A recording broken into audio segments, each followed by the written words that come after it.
विद्यार्थियों, राजकीय महाविद्यालय इटावा द्वारा संचालित ऑनलाइन क्लासेज में आप सभी का स्वागत है। हम जयशंकर प्रसाद द्वारा रचित नाटक ध्रुव स्वामिनी का अनुशीलन कर रहे थे, जिसमें अब तक हमने 2 अंकों का अनुशीलन कर लिया है। आज हम उसके तीसरे अंक का अनुशीलन करेंगे। अब तक हमने पढ़ा कि चंद्रगुप्त सकराज की हत्या कर देता है और शकदुर्ग पर कब्जा कर लेता है और चारों तरफ ध्रुव स्वामिनी का जयकारा होने लगता है। अब ये तृतीय दृश्य और तृतीय अंक है, जिसमें शकदुर्ग के भीतर एक प्रकोष्ठ है।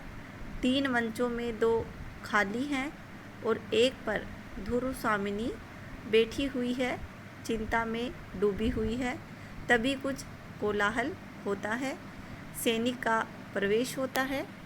तो हम देखते हैं।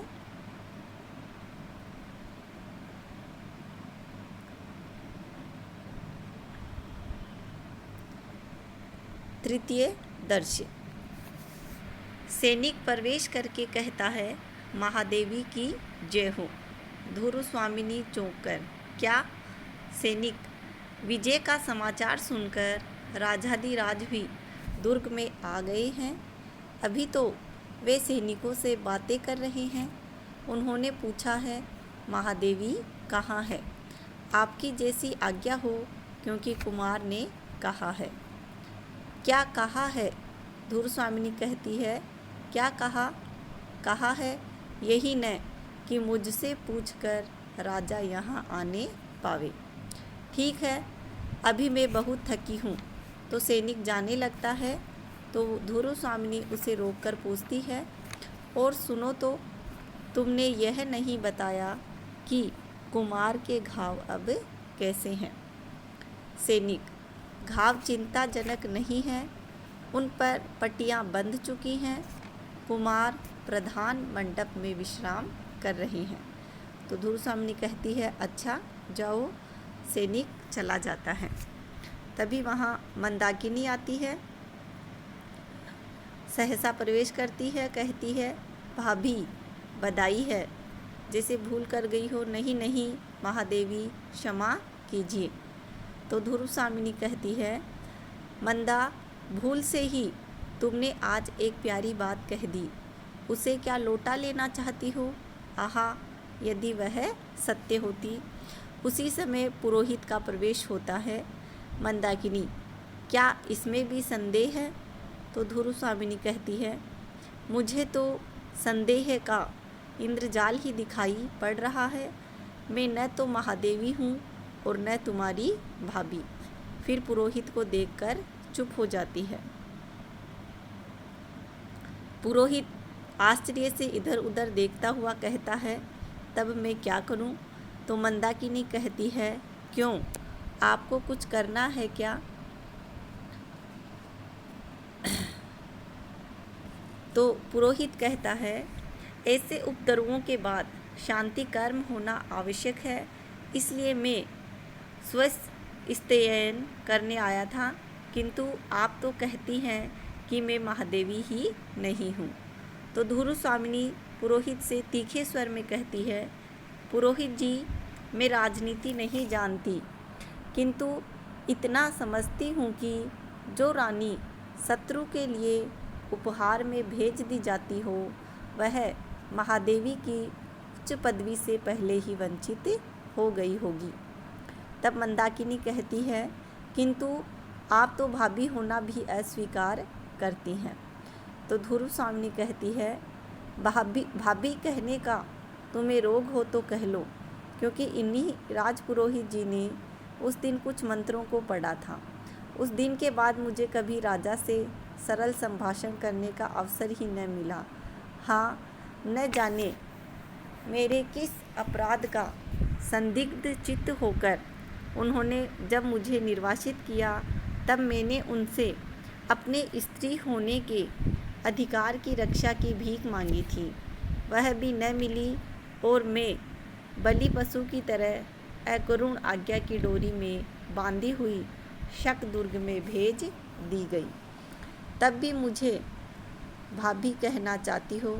मंदाकिनी सिर झुकाकर कहती है, यह ग्रहित और ग्लानिजनक प्रसंग है। पुरोहित, यह मैं क्या सुन रहा हूँ? मुझे तो यह जानकर प्रसन्नता हुई थी कि वीर रमणी की तरह अपने साहस के बल पर महादेवी ने दुर्ग पर अपना अधिकार कर लिया है। धुरस्वामिनी, आप झूठ बोलते हैं। पुरोहित आश्चर्य के साथ, मैं और झूठ? धुरस्वामिनी, हाँ, आप और झूठ नहीं, स्वयं आप ही मिथ्या हैं। तो पुरोहित हंसकर कहता है, क्या आप वेदांत की बात कहती हैं? तब तो संसार ही मिथ्या है। मिथ्या यानी झूठ। तो धुरस्वामिनी क्रोध से कहती है, संसार मिथ्या है या नहीं यह तो मैं नहीं जानती, परंतु आपका कर्मकांड और आपके शास्त्र क्या सत्य हैं जो सदैव रक्षण या स्त्री की यह दुर्दशा हो रही है? पुरोहित कहता है मंदाकिनी से, बेटी तुम ही बताओ, यह मेरा भ्रम है या महादेवी का रोष? तो धुरस्वामिनी कहती है, रोष? हाँ, मैं रोष से जली जा रही हूँ। इतना बड़ा उपहास, धर्म के नाम पर स्त्री की आज्ञाकारिता की यह पैशाचिक परीक्षा मुझसे बलपूर्वक ली गई है। पुरोहित, तुमने जो मेरा राक्षस विवाह कराया है उसका उत्सव भी कितना सुंदर है।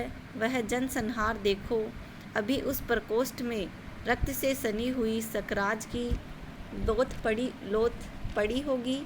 कितने ही सैनिक दम तोड़ते होंगे और इस रक्त धारा में तिरती हुई मैं राक्षसी सी सांस ले रही हूँ। तुम्हारा स्वस्तयन मुझे शांति देगा? तो मंदाकिनी कहती है, आर्य आप बोलते क्यों नहीं? आप धर्म के नियामक हैं। जिन स्त्रियों को धर्म बंधन में बांधकर उनकी सम्मति के बिना आप उनका सब अधिकार छीन लेते हैं, तब क्या धर्म के पास कोई प्रतिकार, कोई संरक्षण नहीं रख छोड़ते जिससे वे स्त्रियां अपनी आपत्ति में अवलंब मांग सकें? क्या भविष्य में सहयोग की कोरी कल्पना से उन्हें आप संतुष्ट रहने की आज्ञा देकर विश्राम ले लेते हैं? तो पुरोहित कहता है, नहीं, स्त्री और पुरुष की परस्पर विश्वासपूर्वक अधिकार रक्षा और सहयोग ही तो विवाह कहा जाता है। यदि ऐसा न हो तो धर्म और विवाह खेल है। तो धुरस्वामिनी कहती है, खेल हो या न हो, किंतु एक कलियुग पति के द्वारा परित्यागता नारी का मृत्यु मुख में जाना ही मंगल है। उसे स्वस्तयन और शांति की आवश्यकता नहीं है। तो पुरोहित आश्चर्य से कहता है, यह मैं क्या सुन रहा हूँ? विश्वास नहीं होता। यदि ये बातें सत्य हैं तब तो मुझे फिर से एक बार धर्मशास्त्र को देखना पड़ेगा। मिहिर देव के साथ कोमा का प्रवेश होता है। कोमा है वो सकराज की पत्नी है। धुरस्वामिनी, तुम लोग कौन हो? कोमा, मैं पराजित और शक जाति की एक बालिका हूँ। धुरस्वामिनी, और कोमा, और मैंने प्रेम किया था। धुरस्वामिनी, इस घोर अपराध का तुम्हें क्या दंड मिला? कोमा कहती है, वही जो स्त्रियों को प्राय मिला करता है, निराशा, निष्पीड़न और उपहास। रानी, मैं तुमसे भीख मांगने आई हूँ। धुरस्वामिनी कहती है, शत्रुओं के लिए मेरे पास कुछ नहीं है। अधिक हट करने पर दंड मिलना भी असंभव नहीं। मिहिर देव, जो कि कोमा के पिता हैं, दीर्घ निश्वास लेकर कहते हैं, पगली लड़की, हो चुका न, अब भी तू न चलेगी। तो मंदाकिनी कहती है, तो तुम क्या चाहती हो? तो